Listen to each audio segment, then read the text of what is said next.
Assalamualaikum warahmatullahi wabarakatuh.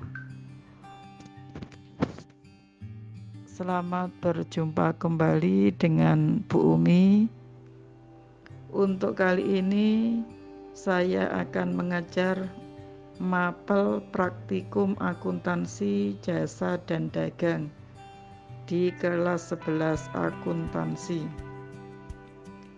Untuk materi kali ini dokumen sumber dan dokumen pendukung pada perusahaan jasa. Kompetensi dasar yang akan kita pelajari pada materi kali ini adalah yang pertama, pengertian transaksi keuangan dan bukti transaksi keuangan. Yang kedua, penggunaan bukti transaksi keuangan. Yang ketiga, klasifikasi bukti transaksi keuangan. Yang keempat, data yang tercatat dalam bukti transaksi keuangan. Yang kelima, menyiapkan bukti-bukti transaksi intern. Yang keenam, menyiapkan bukti-bukti transaksi ekstern.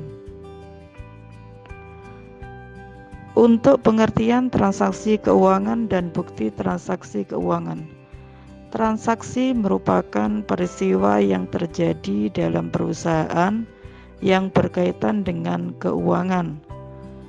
Sedangkan kegunaan bukti transaksi dalam kegiatan akuntansi yaitu sebagai dasar objek utama pencatatan akuntansi.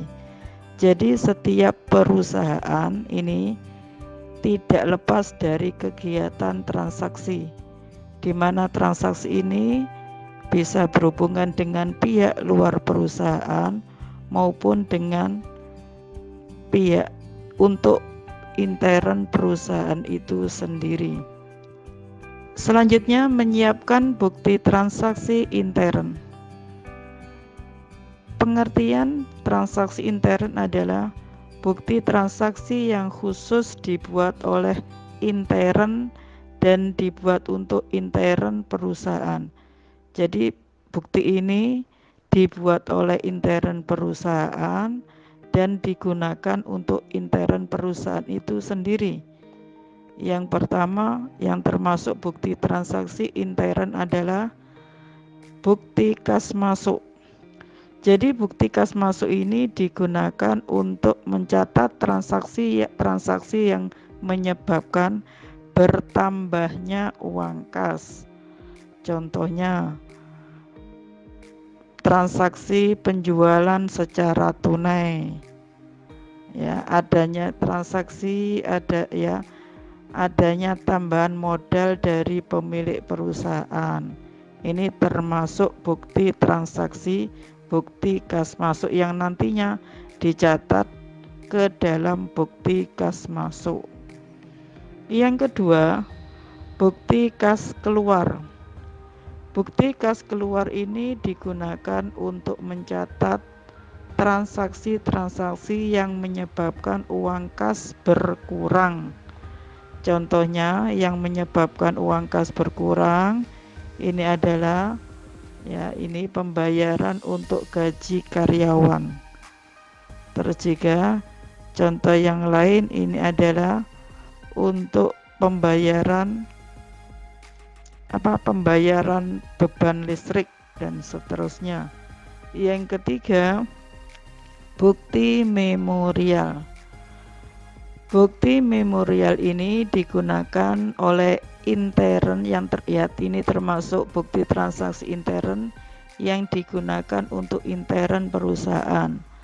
Jadi bukti memorial ini biasanya digunakan pada saat akhir periode akuntansi. Jadi ini hubungannya dengan nanti akun penyesuaian. Contohnya ini untuk menyesuaikan peralatan.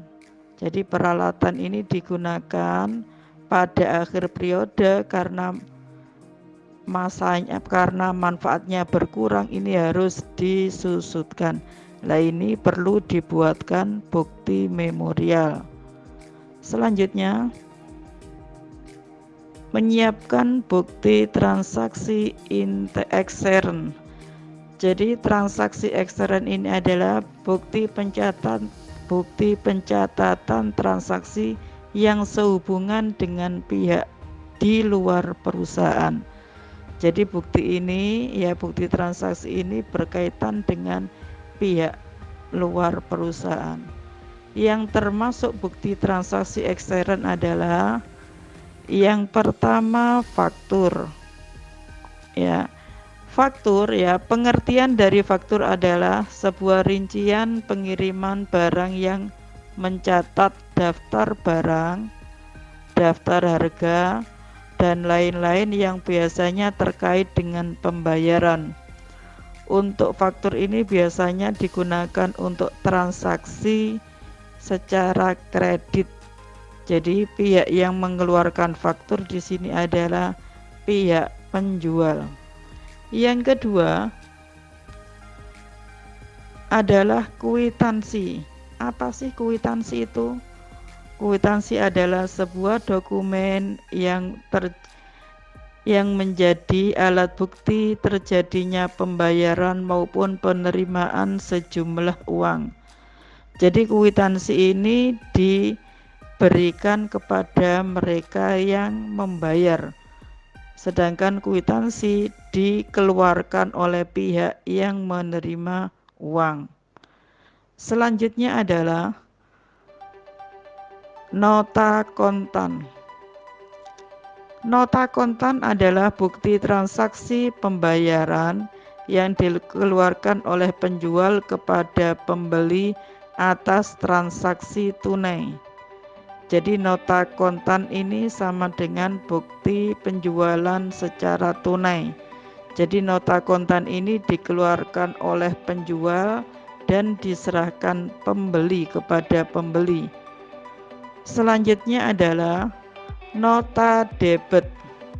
Nota debit merupakan dokumen yang menjadi bukti terjadinya pengurangan utang usaha karena adanya pengembalian barang dagangan. Jadi nota debit ini dibuat oleh pembeli dan diserahkan kepada penjual. Pengurangan harga ini disebabkan karena mungkin adanya tidak kesesuaian antara membeli barang yang dibeli dengan barang yang diterima. Selanjutnya adalah nota kredit. Nota kredit adalah dokumen yang membutuhkan terjadinya pengurangan piutang usaha karena adanya pengembalian barang dagangan akibat adanya penerimaan harga lantaran adanya kerusakan atau ketidaksesuaian kualitas barang yang dikirim atau karena pengembalian barang dagangan.